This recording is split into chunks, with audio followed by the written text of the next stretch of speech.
today's video is going to be my November reading wrap-up. I read 15 books in the month of November. I knew I wasn't going to read as many books as I did the past couple of months because November is really a busy month for me, and also it's Thanksgiving and the holidays are coming because it's already December by the time I'm filming this video. I didn't get to start filming this until literally December 7th, so yeah.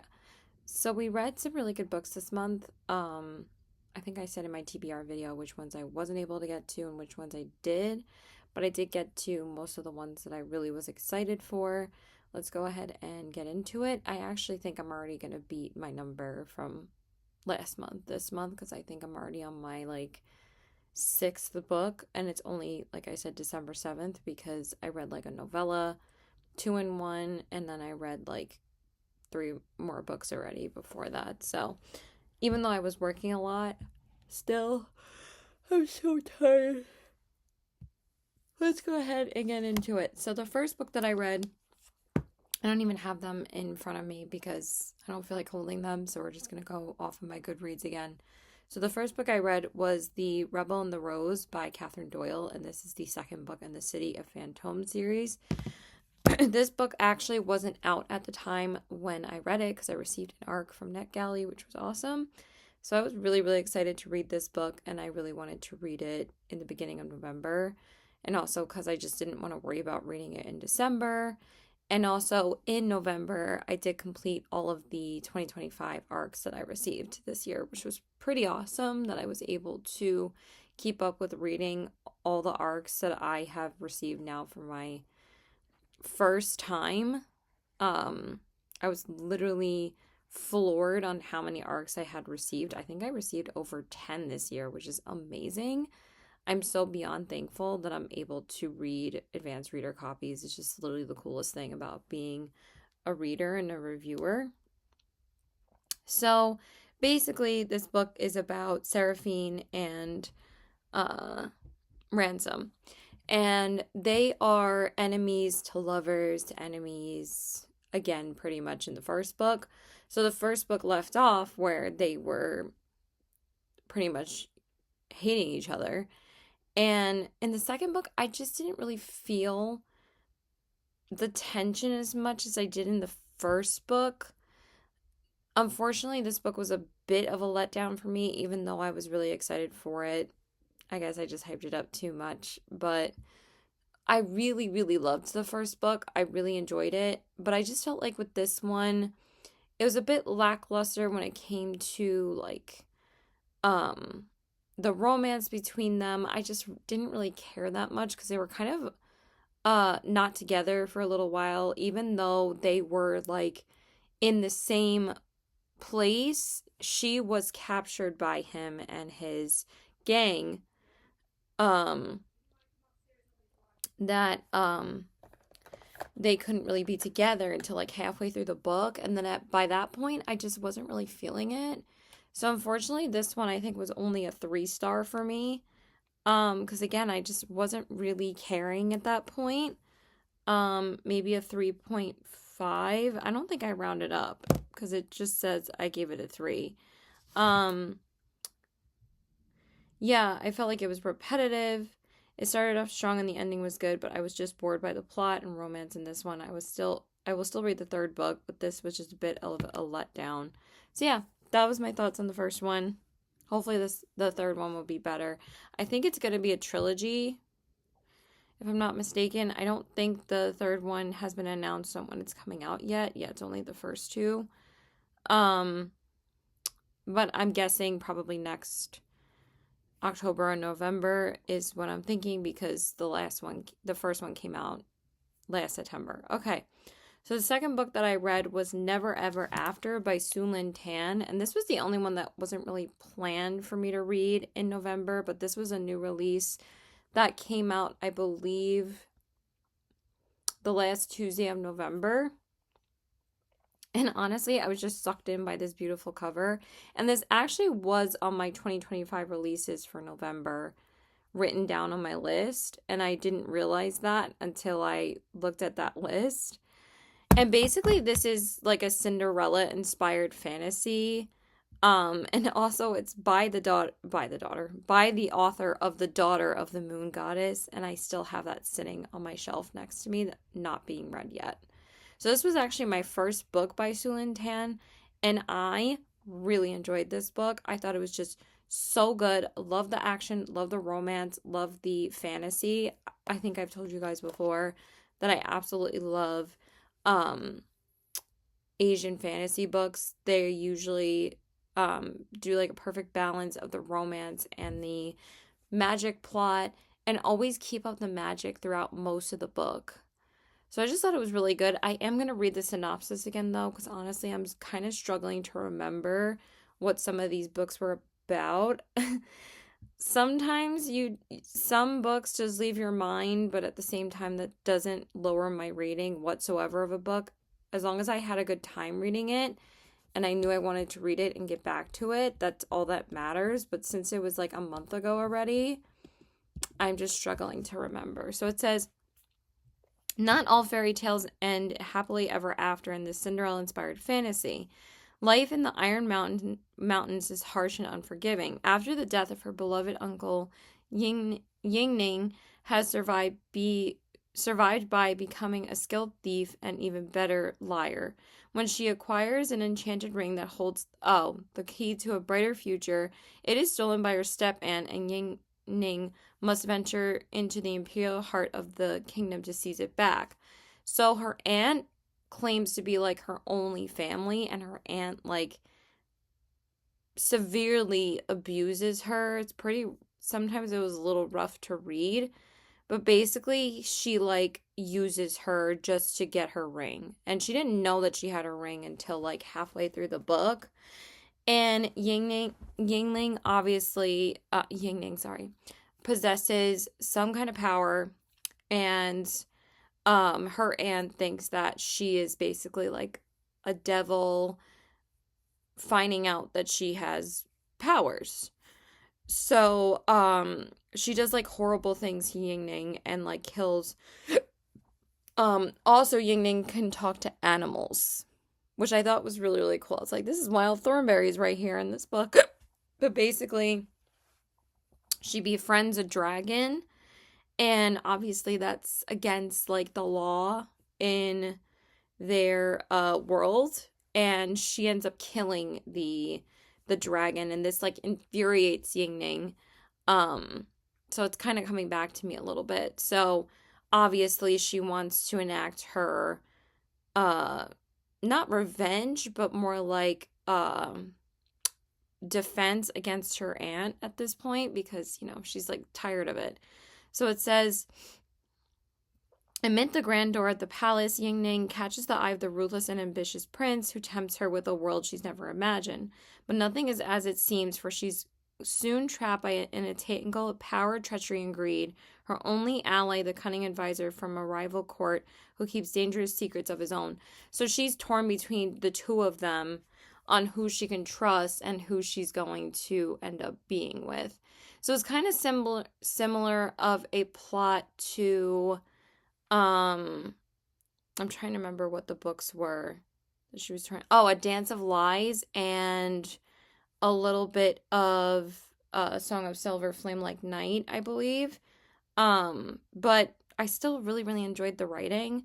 And then it says, to break free, she must unravel the mystery of her past and fight for a future that both frightens and calls to her. Oh, and the night ends with fire. That's the other one.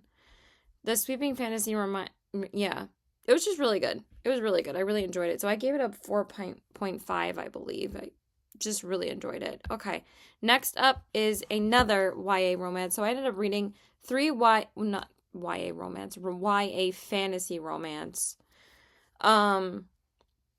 So I ended up reading 3 in a row, because literally one right after the other came out in November. And that is the second book in the Immortal Dark trilogy, and that is Eternal Ruin by Tejas Gurma. This is the old cover. The new cover looks like this. And I do remember pretty much what this book was about, because I actually really enjoyed this series. I know some people either hate Immortal Dark or really love it. So the main character's name is... what is her name? let me forget her name. Kidan. Basically, she lies to everybody in this book, and they're in like their second year of being in the vampire academy because it's about a bunch of vampires. And like it's kind of dark academia inspired. But I enjoy this series because unlike Blood Moon by Brittany S. Lewis, I believe, or Brittany Lewis, these YA vampire books by Tejas Gurma actually are dark.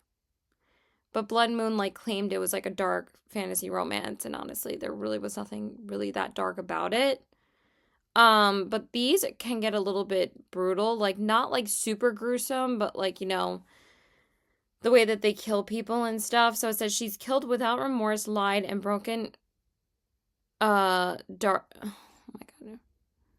Uxley's University's most sacred law by inviting elusive rogue vampires into Uxley. Is that what it's called? I don't know if I'm saying that name right. Trapped with a violently unstable vampire and reeling from her sister's return, Kidan wields her anger like a weapon.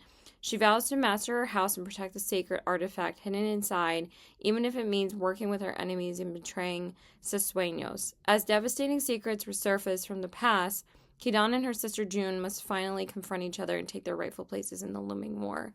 And it left off so good with, like, how the war is gonna be set up, I'm pretty sure. And I'm super excited for the third book. So basically, June has no powers. This is kind of similar to a little bit of Nevermore by,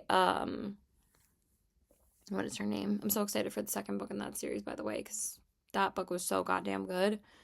I can't remember the author's name at the current moment. But anyway, Kidan is navigating her relationship with Sesueños, and basically Sesueños is a cursed vampire. Kidan isn't necessarily a vampire yet still, because he still wants to protect her to not make her a vampire, but I really enjoy their relationship together because it's a slow burn, but it makes sense as to why he can't be with her the way that she wants him to be. I'm going to turn this light off because it's just too bright in here at the current moment. I don't really need this light on. That he, wants to kiss her and touch her and everything, but he's kind of forbidden to do that, or he will bite her and turn her into a vampire. And she ends up being led to like this magical house that she inherits, and she's the only one that can control this house, like this enchanted house, with her family's power, because it's inherited, being passed down from her family line. And also this house controls like the rules of the university, and if the house says something that she puts into effect, then that could ultimately end up judging someone to be punished or to be rewarded. So it was actually a pretty cool concept. And yeah, I'm really, really excited for the third book. And also June, I think she gets like taken at one point and they have to save her. And then like there's all these bombs and attacks going on because they're fighting for the vampire house that's going to take over, and they don't know who it's going to be, and they don't know who's really behind the attacks yet. We don't even know yet. I think we find that out in the third book. So yeah, that's basically what it's about. Yeah, that's pretty much it. It says she's killed. Yeah, I pretty much said the synopsis. So I think I gave it a 4.25 because again, I really do enjoy these books. And I'm still going to struggle to remember what half of these books are about. But I know what the rest of the books are about. I just have been having trouble remembering what books are about lately. So the next book I read was another YA fantasy release I was really excited for. And that is the sequel to Night Weaver, which is Star Chaser by R.M. Gray. And this one The main character's name is Aster. And I'm just gonna read the synopsis again, just to again refresh my memory a little bit. It says, I am vengeance, fury, power. 17-year-old pirate Aster Oberon faces a stunning new reality, gifted with magical ability that she's struggling to master. Worse, both she and Will, the Night Weaver who has captured her heart, has been cursed. So that's where we left off in the first book, where Will, I think we had found out that he was already cursed in the first book, that he's struggling to control his power in this book. In mere weeks, they will become ferocious underlings, creatures forced to serve the evil queen Morana. So basically, underlings are like creatures of the ocean, because this book takes place a lot on the sea because it is a pirate fantasy. But also the Star Chaser is like this palace that floats above the water. It's actually like gorgeous, and a lot of it takes place with Aster being in this palace per se on the sea, to infiltrate the like royalty for her parents and her family, to protect her family. And her parents don't really like let her in on what their strategy and plot is going to be against the royalty, and like they're part of the rebellion that need to so they can protect their family. So it says, the only way to break the curse is by procuring Morana's blood. To track down the cure, Aster teams up with both Will and Titus, the infuriatingly handsome prince of the Eyrie, who secretly aims to overthrow his royal family's tyrannical tyrannal reign. Can I speak? The trio's journey takes them to Castle Grimm, where danger is around every corner. Castle Grimm, sorry, that's what it's called. And no one is who they seem. Between deadly dinners, extravagant balls, and shifting desires toward Will and Titus, Aster will have to keep her daggers at the ready and determine who she can trust before the ticking clock on her curse runs out. Right. So she has to figure it out before she is also cursed, because there is a man, I believe his name is Titus, who is actually the one who's controlling her curse, and he can kill her at any moment if she doesn't fulfill what he wants her to do for him. I remember that too. Layered with devastating revelations and twisty romance, this heart-pounding sequel to Night Weaver will leave readers racing toward the truth about Aster and her destiny. So yeah, that's pretty much it. So I gave it another 4.25 stars. I really enjoyed it. I'm sorry that I'm struggling to remember these books, but again, a lot of things have been a blur this month. So, but I remember the next one. I do. So the next book that I read was like an easier, like fall fantasy little romance, or like fall cozy fantasy romance. And then it's called The Autumn Leaf Bookshop by Kay Michaels. And the reason why I read this book is because one of my besties lent this book to me, and also I'd seen her post about it on Facebook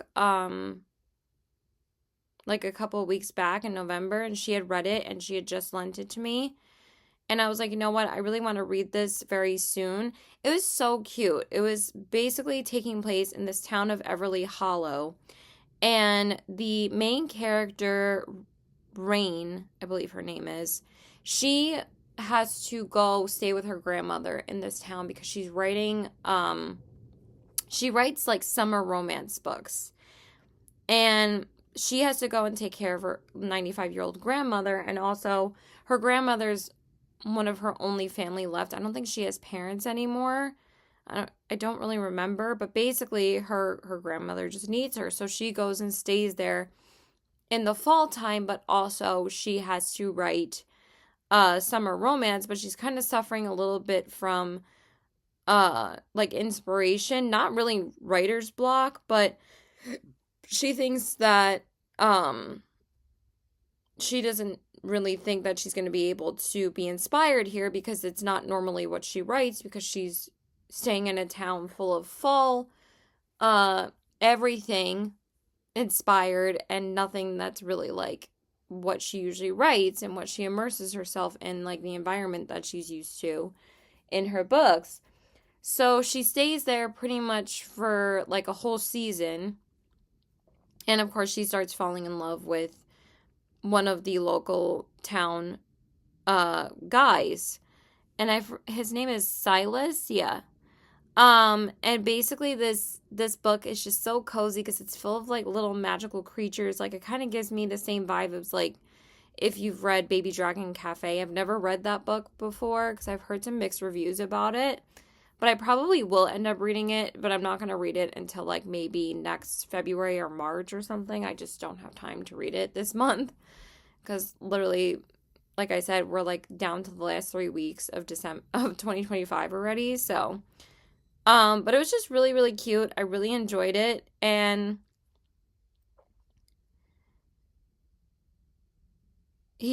Silas is a fae, so she ends up falling in love with him. I don't remember if she has powers. I think she does.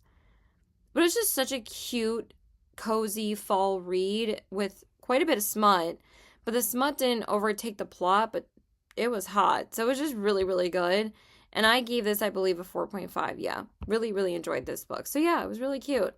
Okay, then the next book that I read was another arc. And again, this was the last arc that I had to read in 2025 for my 2025 arcs that I received. So that was awesome after I finished this book. And it was another little romance to like take a break from such like high fantasy or YA fantasy books, and that is Sophie Cousins and Then There Was You. I read this a little bit before it came out. It came out the 18th of November. I read it from like the 8th to the 10th. And I do remember what this book is about. So basically, this is about a woman named Chloe, and she can't really find anyone to date and fall in love with. Like, all of her past relationships have pretty much failed. She hasn't been in a relationship in a long time. And she works for like this really pompous, like, producer guy that she's trying to be, uh, like promoted. And she thinks that, her life is pretty much at a standstill because she still lives with her parents in her 30s, which, hello, I do too. And she gets like this, she goes on this really bad date one night because she's been going on bad dates pretty much for a couple of years at this point. And also, she always thinks about that she probably should have stayed with her, like, kind of narcissistic ex boyfriend, like my ex boyfriend, piece of shit. But anyway, um, he would always, like, condescend her, not really make her feel good enough about her job and what she was doing with her life, and would always insult her and stuff. It just really sucks. He was just a piece of shit. And she like wants to make a change. She doesn't want to be, so down anymore. She wants to find somebody to be with. And one night, again, she goes on this really bad date and she like goes to the bathroom and starts crying, like getting really upset because, she doesn't want to go back to her date. So she like starts reading in like a bathroom stall. She's like, at least I can get a chapter done and make him think that, I was just going to the bathroom and whatever. And then like one of her either ex coworkers or like one of her old bosses, I forget which one, she runs into her and she is like, "Oh, are you crying? Are you okay?" And then she overheard her ex coworker or whatever on the phone calling somebody babe, and she's like, "Well, she logged out because she was in like, married with a baby or something." And she gives her like this card saying like, "This changed my life. You should try it." And she ends up going to this dating service, and the dating service ends up being an AI robot. And a lot of people were saying that they weren't sure if they wanted to read this book because AI is just taking over fucking everything. I hate it too, but I wanted to give it a chance because it was an arc and I wanted to review it before it came out. And this was hysterical because basically it was making fun of AI because the AI guy is basically like fake dating her. And I just thought it was such a funny spin on making fun of AI completely, but also like on the fake dating trope.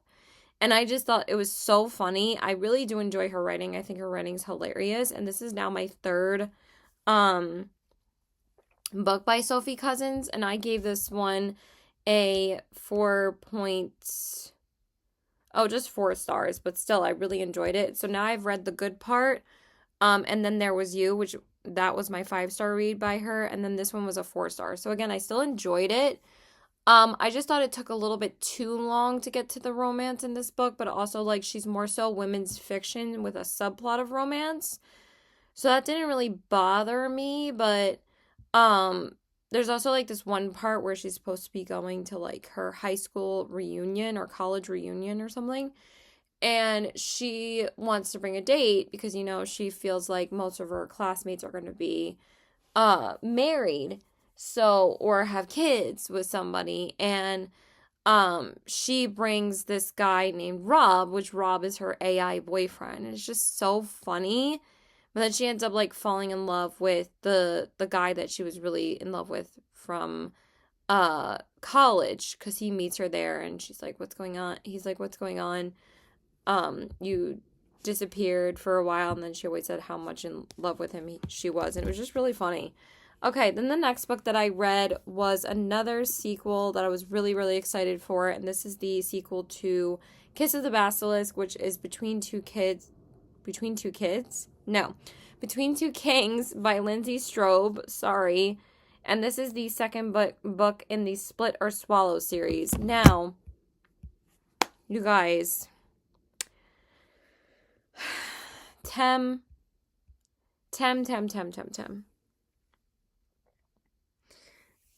Tell me why she pissed me off even more. I don't think she was as insufferable as the first book, but tell me why not just not liking Tem as much as I did in the first book. I also hated every single character in this book, even my Leo from the first book. She like destroyed his character in this book because Leo is like devastated that Tem is still with Caspian because he's still in love with her. And Leo basically has to be with this woman that's like a piece of shit. I'm not going to say her name or anything. But he is betrothed to marry another woman, but he's still miserable because he's destined to be with Tem. And basically, I don't know if this is a bit spoilery if you haven't read the first one. If it is, then you could just skip ahead. But Tem is still like eternally struggling on who she wants to be with. I could go on and on and on and on and on about this book though, but I'm not going to, because I did give my full thoughts of this book and my reactions to it in the Romantasy new releases vlog that I filmed for November new releases. So you can get more of my full thoughts there. But basically, the only two characters I liked in this book was Tem's best friend, Gabriel, which I'm pretty sure he's like the gay, funny character, and he's actually hilarious, and Apollo. And I'm like, girl, there's like so many things wrong with like her decisions that she makes about who she's going to be with in this book. And also, we're left on a cliffhanger about one of them possibly being killed. And that almost happened in the first book too. So everybody's pretty pissed that this took the direction that it did, but it wasn't boring. Again, these books are not boring. It was just frustrating because also in this book, it wasn't like shocking in a way where like it was just completely ridiculous that it was funny, but also very entertaining because of its shock value in the first book and how smutty it was and how crazy the smut was. The second book, you didn't really get that as much as the first book. And I did see that a lot in other people's reviews about this one. So I was struggling too, not just, it wasn't just me. So hopefully We'll see where the third book goes, because obviously we all know that there's going to be a third book. And also during this time, I had lost my loony head. Oh, the third book comes out in September of 2026. Okay. Cool. We already have a date. It says September 1st, but that could change. But anyway, she just always pisses me all the way off. And it says, yeah, Apollo was literally the only one that was trying to help her, like, train to defend herself. Which, I'm going to give an example. Because Caspian actually pisses me the fuck off, too, sometimes. Because, like, he's... And also, like, some of it is just straight up fucking stupidly absurd. Because then Caspian gets jealous for no reason. So, basically, he says that he needs to protect her. Right? And then meanwhile, he's gone all the fucking time. Not being there protecting her. And then he says, you shouldn't have to practice to defend yourself because I told you shouldn't, because, like, it could really hurt you and blah, blah, blah. Like, potentially kill her. But also at the same time, it's like, dude, if you were so concerned, then why aren't you there protecting her like you said you were? When he's, like, away all the fucking time because he's jealous that she's still in love with Leo, too. Because she's in love with both of them and she wants to be with both of them. So then Apollo, which is Caspian's brother, starts to educate her and train her about how to petrify and how to transform into a basilisk. And Caspian then gets mad at Apollo for training her, but also, everything is such is the basilisk way every single time. And it's just so stupid, but also, like, when she throws that in, it's hilarious. Because, again, you're not supposed to take these books seriously whatsoever. And if you do, and you don't really understand, it's like, you really don't need to take these books too seriously. He says, such as the basilisk way, meaning, like, basilisk can take other lovers, but then tell me why. I mean, he's only jealous of Leo because Leo's a human. I get that, okay? I get it. He's not a basilisk. I understand. But Caspian was giving her permission to sleep with his fucking brother. When in the first book, she had to sleep with his father. So it's like, is she every damn member of this family by the third book? And I'm not going to say why she's the father, but because that's really spoilery. Because if you haven't read The Kiss of the Basilisk by this point, like, what are you doing? That book, like, blew up. I wouldn't have read this, that book if it wasn't for, like, a book club pick. But literally that was the only book that we all read together, and then that book club, like, fell apart. The book clubs, honestly, they're not really working out for me. The buddy reads work out for me all the time because we just end up reading the same book at different times, and then we both tell each other what we thought of it. But yeah, it pisses me all the way off because then Caspian gets jealous of Apollo after he gave her permission to sleep with him. It's just so stupid. Like, Caspian's like, I told you this, but here's what you want, but I love you, but this, but that, and he's always changing his mind, and it pisses me off too. I'm like, can y'all ever make a damn decision in this book? And I could go on and on and on and on and on because these books are very memorable. But I think I gave it a 4 stars. I did not like it as much as the first book, but hey, I was still entertained, so it's still a 4 star. So yeah, we're gonna shut up though because I could go on and on and on about it. Okay. Then the next book I read was finally my first 5-star of the month. I had not had a 5-star since Night of the Witch in, like, the 3rd week of October. And I was like, I was getting a little bit, like, a little slumpy because I hadn't read a 5-star read in a while.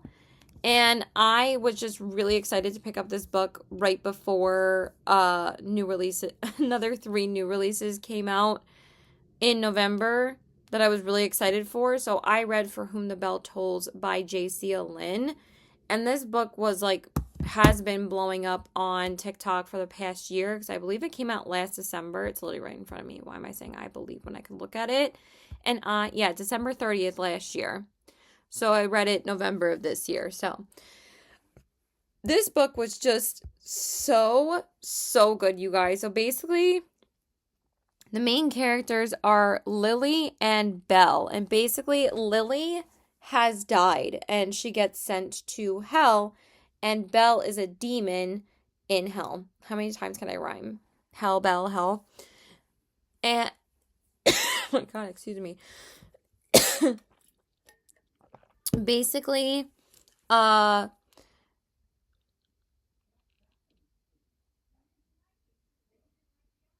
sorry. Basically, Lily has always felt out of place in her life, but she also dies, very young, from cancer. This is basically in the first chapter of the book, so it's not really ruining anything, and I'm pretty sure it's in the synopsis too. And she didn't think that she was going to be sent to hell or deserved to be sent to hell, because she always thought that she was a good person. But basically it's her navigating her life in hell now, in the afterlife. And Belle has never really fallen in love before. He's a demon. I don't really remember if she explains how he became a demon. I'm really hoping she does in the second book, because I cannot wait for the second book. I'm so excited. And yes, he has an extremely sexy voice in the audiobook. So I loved the audiobook for this as well. And basically, I'm just going to read a little bit of the synopsis for it, because it does explain a lot about the demons in hell. It says, Lily isn't exactly thrilled with her arrival in the afterlife, but what awaits her there is more fantastical than she could have imagined. Can I speak?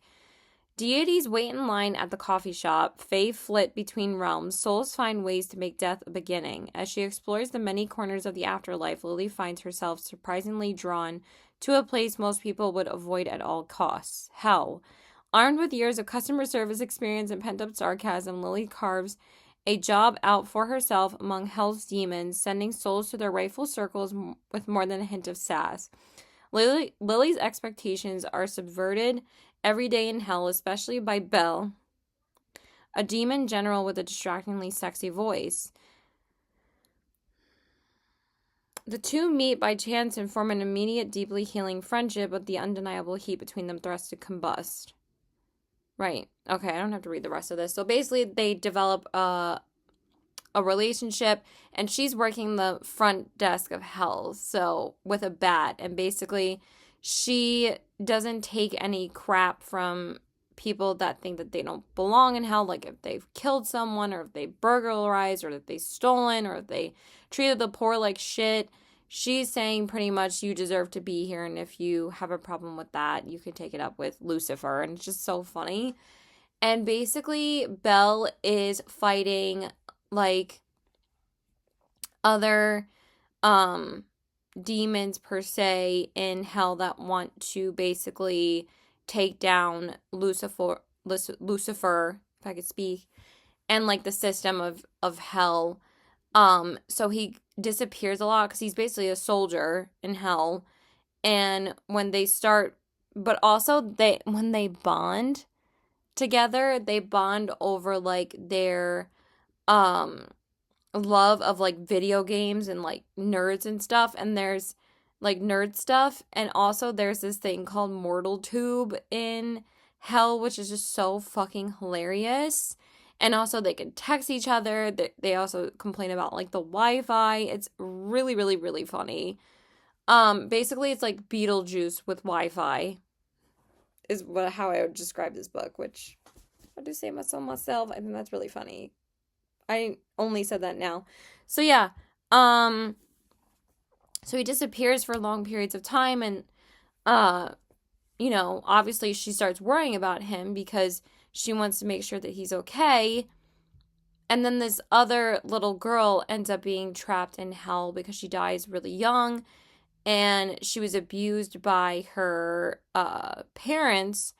And since Lily had cancer, she was never really able to have children. Kind of reminds me of my best friend and her fiance, but yeah.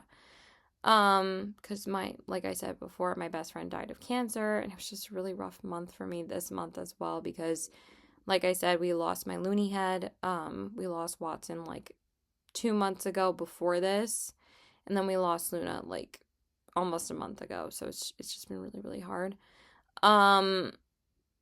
She gets trapped in hell, and Lily says that she's gonna start taking care of her, and she ends up becoming like a motherly figure for her. And like the found family in this book with Lily and Belle and the little girl, I forgot the little girl's name, is just the cutest thing ever. And I cried a little bit towards the end of this, like a tiny bit. But there was one book that did make me cry this month. Only one, because like I said, I haven't really been crying that much in books lately, which is crazy. So yeah, it was just really, really good. I really enjoyed it, and I can't wait for the second one. Okay. I think we only have like 6 more books to talk about, because like I said, okay, 7 more books, because I didn't really read as many books this month. So the next book that I read was One More Fall Romance. I wanted to just stick one more fall romance in between, again, all of these like fantasy books and romantasy books, and that is Falling Like Leaves by Misty Wilson. I just want to grab my socks because my feet are cold, so just give me a second.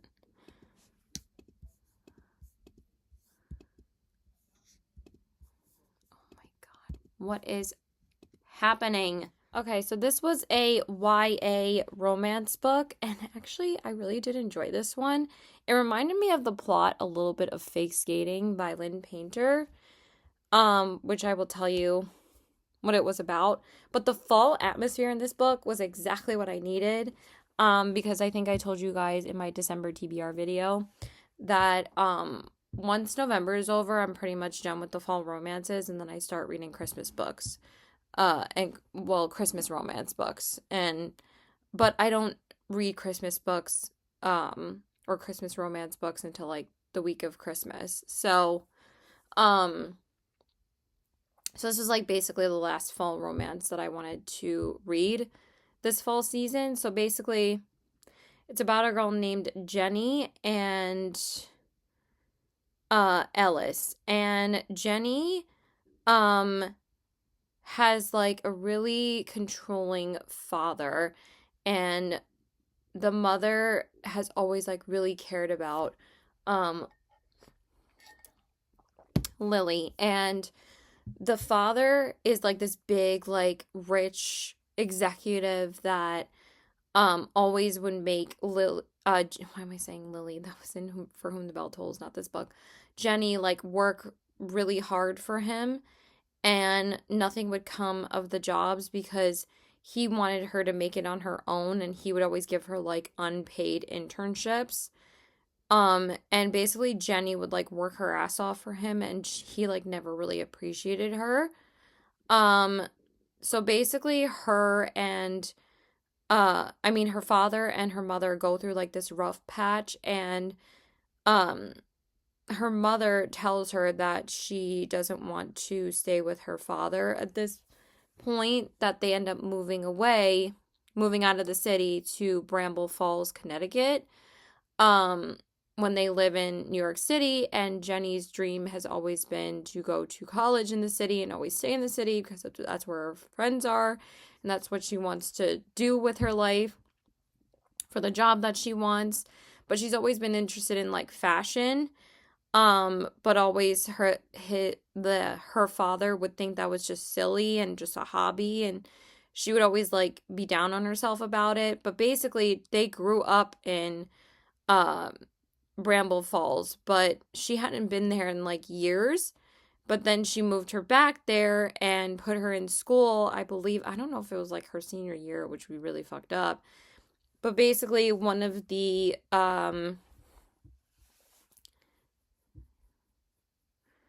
sorry, I'm just reading it for a second. Ellis's hold on. Is his name Ellis or Cooper? His name is Cooper, sorry. Cooper is the the guy that she left when she was a kid, and then she came back and Cooper was still in love with her. Basically, that's why it's similar to fake skating, because the same thing happened, but they didn't fake date in it. They just ended up falling back in love with each other. So it was really, really cute. I really did enjoy it. I thought it was a little bit dramatic towards the end though, with the father, because the father was kind of still a piece of shit. And like she like discovers him doing something that's like really fucked up. Um, but yeah, overall it was a really fun read, so I gave that a 4 stars as well. Okay. Then next up was probably my most anticipated read since Onyx Storm this year, and that is Callie Hart's Brimstone. Hello. We call it Callie Hart's Brimstone. We don't call it Brimstone by Callie Hart because, y'all know that this series got the world in a chokehold. So I'm not going to say too much about this one, but basically the second book is about, because one, I don't want to spoil anything for people who haven't read Quicksilver, but basically Sarys is with Kingfisher in this book, and basically this book is a lot about their relationship, but also they need to acquire Brimstone to be able to defeat the evil that is being taken over, that is taking over or trying to take over the lands and the people. Again, I'm trying to be very vague because I'm being as general as possible, because once you read it, it's so good. It's just so good. And basically this one was very plot driven. It was kind of a little slower than the first book. I wanted things to pick up a little bit more, but honestly, once they were slowing down, they would just pick right back up again, and then there was these really great action scenes between her and Kingfisher that I just ate up, and that Sarys is really coming into her power and the way that her power is growing and evolving. But of course, we all read Quicksilver and Brimstone for Kingfisher's big mouth. The things that comes out of this man's mouth is just perfection. So it was really, really good. Again, I don't want to give it too much away, but I gave it a 5 star. So that's basically pretty much all I'm going to say. I will read a bit of the synopsis for you guys. But again, even people consider synopsises a spoiler. But again, if you haven't read Quicksilver at this point, what are you doing? One of my friends just read it along with the second one. My other friend read Quicksilver back in like October, but she hasn't read Brimstone yet. I'm like, girl, what are you doing? You need to read Brimstone. But she said she didn't want to do another big fantasy. And right now she's going to be reading Between Two Kings, which was going to be our buddy read, but I already read it like 3 weeks before this. But she said she wanted to read it before the year was over, which is fine. Obviously it's her choice. It's her TBR. So it says, duty, blood, honor, power. Sarys Fane doesn't want power. The very last thing she needs is her name whispered on an entire court's lips. But now that she's been crowned queen of the Blood Court, she's discovering that a queen's life is not her own. So basically she's their ruler. And in this book, it reminds me of like the Found Family, and the whole cast of characters in the books always have this like certain banter and camaraderie that's so funny. But for me, I love Quicksilver and Brimstone, don't get me wrong, but I love this kind of story and cast of characters even more so in Fear the Flames and Wrath of the Dragons by Olivia Rose Darling, because they both remind me of like similar character writing, where they have like that found family and that camaraderie between each other, and I eat them up. I really do. Like Fourth Wing has a lot of that too. Is also what makes a really good romantasy is falling in love with not just the main characters, but like the whole cast of characters. Like ACOTAR, like Throne of Glass. I don't care what anybody says. And Throne of Glass is a fantasy. It's not romantasy, but I'm just saying, like, there are romantasy elements of it. But yes, it's a fantasy series, but I can go on and on and on. But, like, falling in love with the other characters is just as important to make it a 5-star read for me, because again, for 5-star reads for a fantasy book as opposed to a romance book, I think that was in Larissa's video like a couple of days ago, Larry Reads. She said, you know, a 5-star fantasy is not going to be the same as a 5-star romance because you fall in love with the entire cast of characters. It's a completely different story. There's magic, all of that, high stakes. So yeah, it's a lot different. It says her ward and her brother need her back in her homeland, but the changes that have strengthened Saris have also made her weak. Both under blazing sun, Saris will surely die if she makes her way home through the Quicksilver, which means that once again she must send someone else in her stead. Keep your mouth shut, stick to the shadows, and for the love of all 7 gods, do not crack any jokes. Kingfisher of the Aegean Gate has defeated armies and survived all manner of horrors, but traveling back to Zilveran with Carrion Swift might just be the death of him. And by the way, Carrion and Kingfisher's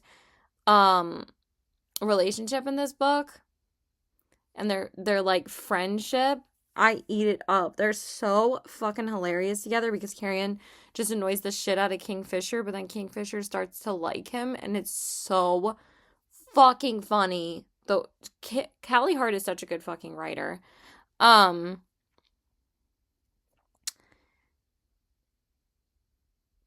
Blah, blah, blah. The male will just not shut up. Hidden dangers await them down the narrow alleyways of the Silver City. Unfolding secrets pose impossible threats. Fisher must wrangle the smuggler and accomplish his goals quickly if he wants to see his mate again. Darkness falls across Uvelia.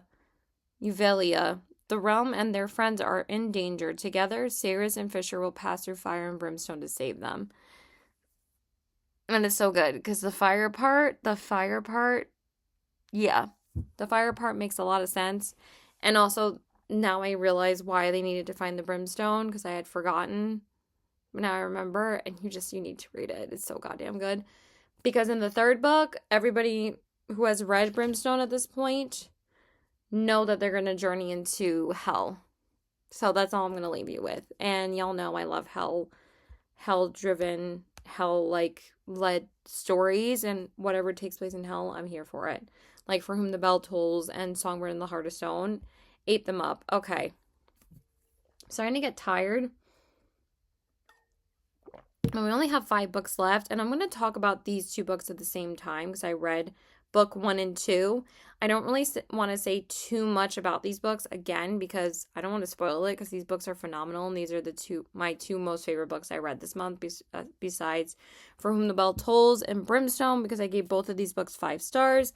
This one was a 6-star read, and that is The Will of the Many by James Islington. You guys, this book is masterful. The way that he tells his story. His character writing for the main character in this, you don't like any of the characters. You don't. Okay, I'm just going to say that right off the bat. But also there is a eternal struggle in the main character's head that we don't know who to trust in this book. Not even the main character. And I believe that the main character is an unreliable narrator. And I don't think I've really read that many fantasy books that are like that. So anyway, I read The Will of the Many. And then I also read the sequel, which is The Strength of the Few. And like I said, I'm going to talk about these 2 books together. Because again, I don't want to spoil them too much. But I just wanted to say James Islington's writing is completely masterful. Because if I say the synopsis of this book, this whole thing is turned on its head in this book. Okay, I'm tired. I'm going to film the rest of this another day. So bye. Okay, so hey there guys. So I wanted to finish filming my November reading wrap up. Ignore these red spots on my neck. I don't know what they're from. My skin is very sensitive to some skincare and stuff. And sometimes I forget to take off the makeup off my neck. That's probably why. So I just need to be more careful about it. So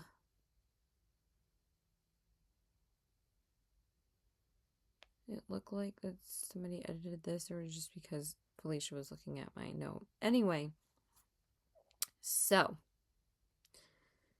let me get back to my November books. Okay, so I was left off talking about The Will of the Many and the Strength of the Few by James Islington. I really, like I said, didn't want to say too much about these because honestly, I can't really say what these books are about without you experiencing it for yourself. But just know that basically the main character is struggling in a very fucked up political society, and basically he has to train in order to hone his powers. But the way that their powers work is so fucking cool. And basically it's very like, I'm not sure what kind of like magic system that it's called in this book, but it's very like literary and education, like very educational. So there are some things that do take place in a school setting, which I also really enjoy. Like, everybody always says, who doesn't love a school setting? And that's true because I ate it up every single time. But basically, like, these these books are long, okay? But you literally cannot put these books down. And all you want to do is read these. Like, I didn't want them to end. Like I said, the first book was 6 stars. Like, just the way that it kept my attention and gripped me the entirety of the whole book is a testament to James Islington's writing, because literally just hung on every single word in this book. Not one word was wasted at all. And I could read these books if they were 1,000 pages. Like, that's how much you want to be in this world and gripped by it. So it was just phenomenal writing, and I really am so excited for the 3rd book to come out. I'll read a little bit of the first of the synopsis for you guys, because honestly, like I said, you really just, it is wild. Honestly, I really could not even explain it without really spoiling it. So it says, at the elite oh my god, I can't say this. Cantonin Academy, a young fugitive uncovers layered mysteries and world-changing secrets in this new fantasy series. The Cantonin Republic, the Hierarchy, so it's called the Hierarchy series, and may rule the world now, but they do not know everything. I tell him my name is Vis Telemus. That literally in that sentence right there, I tell him my name is. Yeah. Yeah. You know if you read the book. I tell them I was orphaned after a tragic accident 3 years ago. Yeah. He tells them. He doesn't say that. He just tells them things because, like I said, he just literally will change his story to survive, obviously. And no one really knows like his true identity. So that's all I'm really gonna say. I tell them I was orphaned after a tragic accident 3 years ago, and that good fortune alone has led me to my acceptance into their most prestigious school. I tell them that once I graduate, I will gladly join the rest of civilized society in allowing my strength, my drive, and my focus, what they call will. So will is the power that they hone, and that's why it's called the will of the many, but also like the will obviously has multiple meanings in this book. It's not just about the power. Again, the title of this book means so much when you actually read this book. Yeah. I'm just trying to be as vague as possible. I'm sure I'm so fucking annoying. So,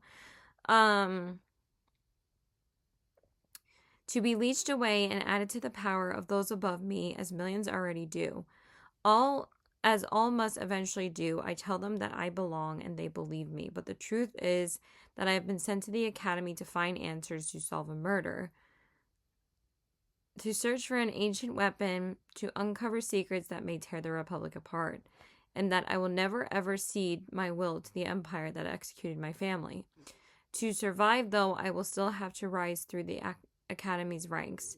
I will have to smile and make friends and pretend to be one of them and win. So it literally says it in the synopsis that he's pretending the entire book. Because if I cannot, then those who want to control me, who know my real name, will no longer have any use for me. And if the hierarchy finds out who I truly am, they will kill me. Like, are you fucking kidding me with that synopsis? Yeah. They're phenomenal books. I don't think I'm even going to read the second book's synopsis. It's on a much wider scale in the second book, but it didn't lose the incredible, like, storytelling and compelling writing that the first book had. Like, I was so intimidated by this book because, like I said, it was the longest book that I read in November and probably one of the longest books that I've read in a while. I don't think I've read a 700-page book in, like, months. I don't even remember the last one I actually read. I mean, Brimstone and When For Whom the Bell Tolls and The Inadequate Heir from Bridge Kingdom, which, by the way, I did not realize that I did not post my Bridge Kingdom vlog. Reading the entire series. I forgot that I didn't post that, but also I need to post this one before that. But anyway, I'll hopefully post it eventually. Maybe I'll post it in January or something, like after Christmas. Because I obviously have to post my wrap up first. Literally the 10th of December, you know, but nobody cares because nobody watches my videos. But anyway, yeah, this one was very, like, I was nervous about starting this book because it was so long, and literally, again, hanging on every single word. You literally cannot wait what happens. And it's just such a compelling, fast-paced, amazing world, and again, writing that you can't put them down, and literally just phenomenal book. So again, another 5 stars. I don't think I'm gonna, well, I'll read the synopsis. If you think that's spoilery, you don't have to watch it, but it says, follows Vis as he grapples with a dangerous secret that could change the course of history across alternate dimensions. It's fine. The hierarchy still call me Vis Telemus, still hail me as Catan. I cannot say these fucking names, dude. Catanite. Something. They still, as one, believe they know who I am, but with all that has happened, with what I fear is coming, I am not sure it matters anymore. I am no longer one. I won the Ludicium, and lost everything, and now impossibly the ancient device beyond the labyrinth has replicated me across 3 separate worlds. That's kind of a spoiler. Alright, I'm gonna stop reading. Just know, like, everything that you learn in the first book, you're gonna question the entire time, and I'm gonna leave it at that, because that is kind of spoilery, actually. I hate when synopsises do that. So yeah, like I said, the second book was 5 stars. I still freaking loved it. And that's it. Now I'm going to stop talking about it. Okay. And then the next book that I read in November was my last, like, very highly anticipated fantasy romantasy release that I was really excited for. And that is Fallen Stars by Imani Iriu. They don't have the new cover on Goodreads, which makes no fucking sense. But this is Heavenly Bodies 2. And if you guys didn't know what Heavenly Bodies is, it took over TikTok this past year because it's such a fucking good book. I read it back in February. And the second one was traditionally published in November, so I bought both of them. I love these books. They're so much fun. This one was, I believe, a 4.25. I didn't love it as much as the first book. So basically, we're following the main character, Alara, and the main character, Enzo. And I'm pretty sure I didn't talk about this because I remember I left off talking about the Will of the Many. So, basically, the first book is all from Alara's point of view. So people were hoping that, like, Enzo would get his own POV in this book.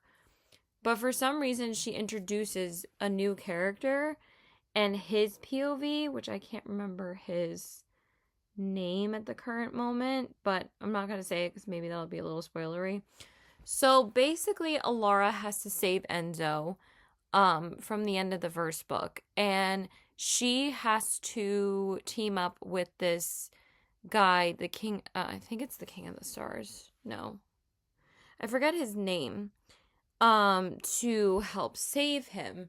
But also they can't really trust like this guy that she teams up with. Um but she still has to work with him anyway. And there's like mermaids in this book, which was really, really cool. And also the mermaids are part of like the way that they describe the heavenly bodies in this.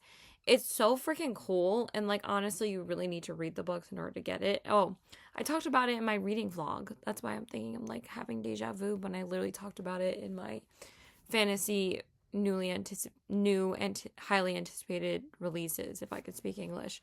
So yeah, I could literally just direct you to see my full thoughts there. But it just didn't really make that much sense that she was introducing another POV without having Enzo's POV. But I feel like it is strategic on her part, because I feel like there's something about Enzo that we're going to find out in the third book that,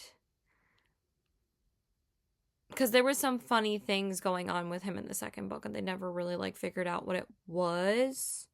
And also because he is a heavenly body, meaning, you know, they went to the stars in the first book, so that's not really spoiling it because it's called Heavenly Bodies. So obviously they're going to have like their own like spirits and outer body kind of beings from separate from their bodies. So it's just really, really good. And honestly, Alara can't really trust anybody else but Enzo right now, but she has to, and then someone else betrays them towards like the end of the book. But I really couldn't remember who she was either. I wasn't sure if she was in the first book. Yeah, it doesn't really say that much, but basically Alara is trying to rule her people because now she is queen, but she's kind of a little disgraced because they don't really trust her after, you know, like Enzo's not there anymore. And then Enzo does come back like in the middle of the book and he says, you know, like you have to respect our queen. She's the ruler now and stop like disrespecting her, you know, because Enzo's like, I'll fucking kill you. So anyway, I'm sorry if that was a terrible explanation, but I don't care. Okay, then second to last, which again is probably going to be explained just as badly as the book I just talked about, because I don't really remember this book that much. So I'm just going to read the synopsis because honestly, I'm totally blanking right now. That's how freaking tired I am lately. But I read the last book that I needed to read in the Crowns of Nyaxia series by Carissa Broadbent, and that is Slaying the Vampire Conqueror. I don't know why I kept on putting this off for so long. I wasn't honestly going to read it until like when the next book came out in like August of next year. But since I had met Carissa Broadbent at Comic-Con, which was literally amazing, I should have vlogged it, but honestly, I didn't even know I was going to be able to go to this on the last day of Comic-Con because the day before was like a fucking disaster. That I ended up just spontaneously like jumping on the train to meet one of my friends who had an extra ticket for me so I can meet these authors. Like, if there wasn't a full romantasy panel of some of my favorite romantasy authors, I wouldn't have went. But since they were there, I went, and it was fucking awesome. So I ended up buying the physical copy of Slaying the Vampire Conqueror so she could sign it, but also I threw in Songbird and the Heart of Stone in my bag when I went, which is, you know, one of the books I already read already. I couldn't bring one of the Trisha Levenseller books because it was underneath too many other books in order for me to get it out on time, and I literally got ready an hour and then just flew onto the train So anyway, this says she was commanded to kill him. Oh, right, right, right. Yes, yes, yes, yes, yes. Oh my God, the enemies to lovers in this book is so fucking good. So basically, Selena is destined to kill the vampire conqueror. She has to do it to save her like clan of vampires. And she also works for Glia, is it Glia's? Um, yes. Yeah. She works for this like not Nyaxia, but Nyaxia does make her cameo in this book like she does in every single other Crowns of Nyaxia book since it's literally named after her. Um so Selena has sacrificed everything for her goddess, her goddess, duh.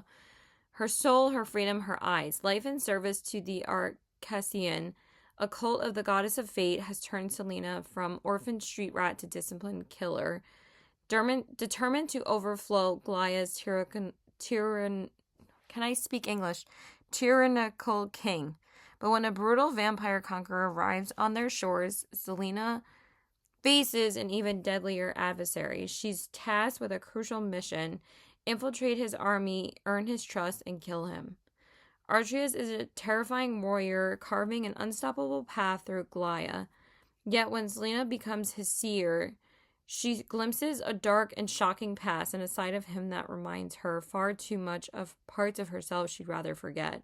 Selena's orders are clear. The conqueror cannot live, but as the blood spilled by Glia's tyrant king runs thicker, her connection with Archias only grows stronger. A connection forbidden by her vows, a connection that could cost her everything. So yeah, it was just really good. They kind of go through the gigs in this book when they're trying to serve their rulers, and they end up, developing a romance with each other because, of course, it's enemies to lovers. And she is struggling with her feelings for him because she knows that she needs to kill him. And the way that he finds out about it, it's not until like 90% into the book, and it's fucking wild.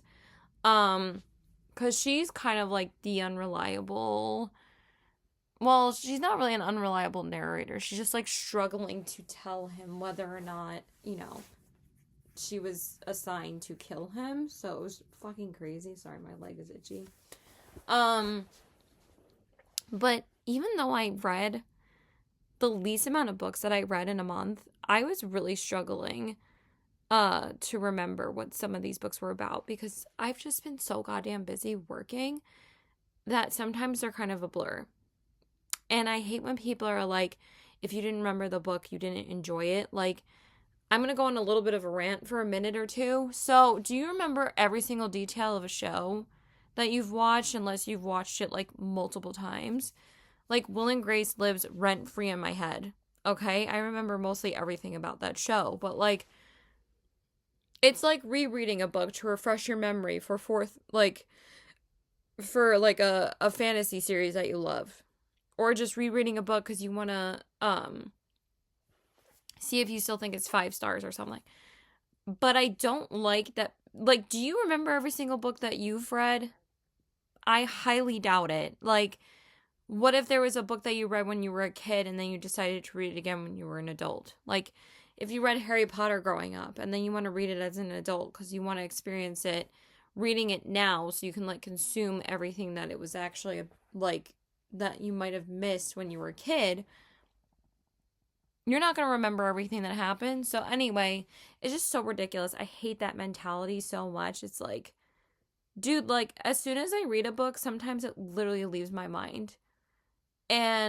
But I remember, like I said, people say I remember the feeling it gave me. It doesn't mean I remembered everything that it was about.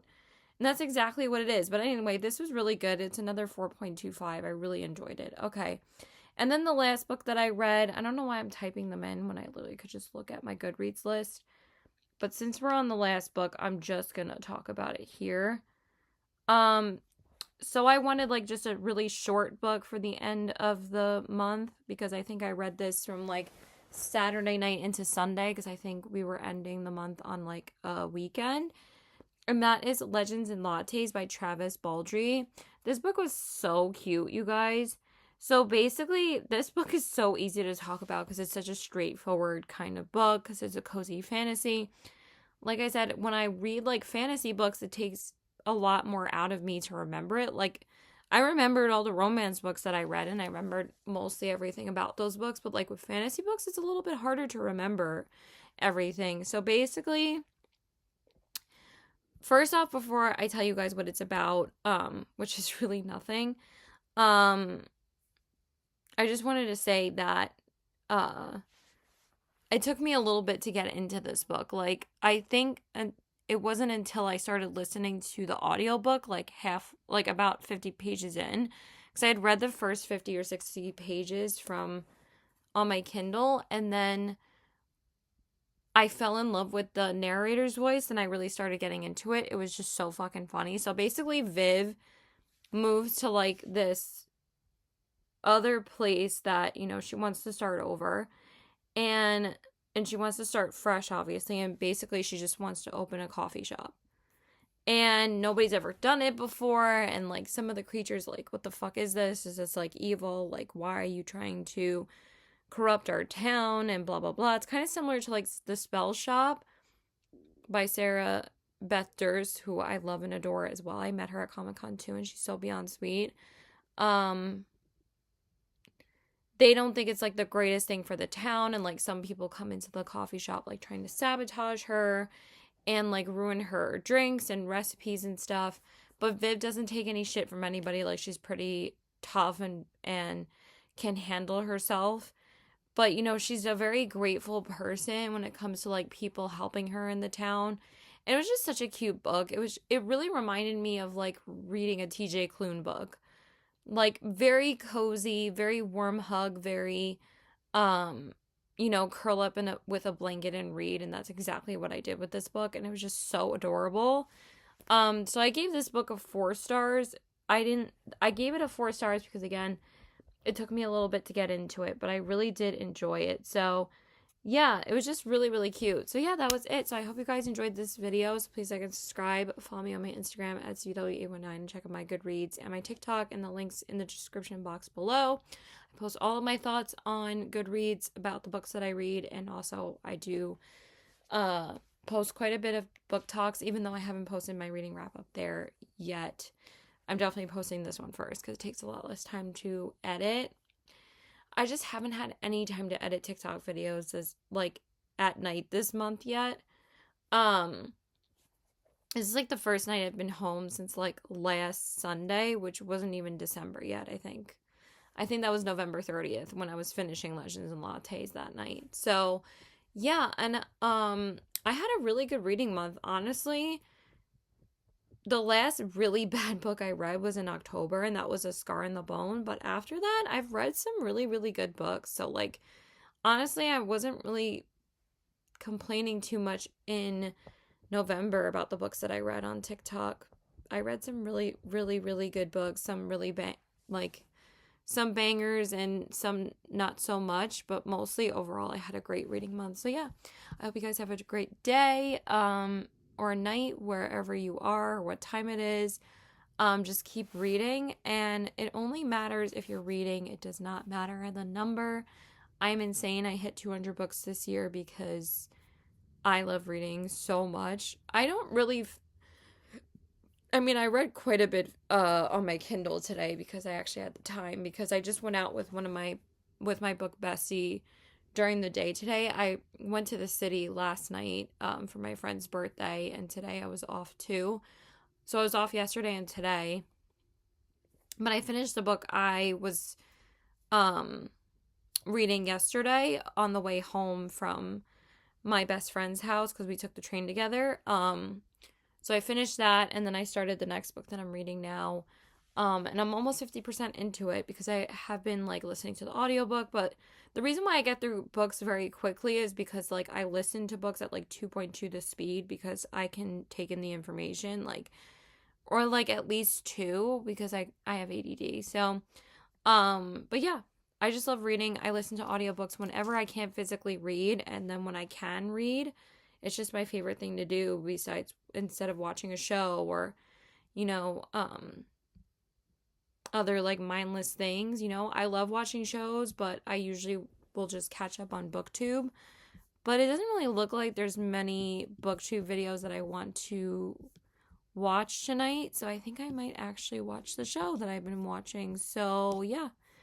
Because I already watched Larry today, so I think I'm finally gonna try and finish Andor. So, yeah, that's it. I think my doggo needs to go out, though, even though it's fucking freezing. So, yeah. Bye.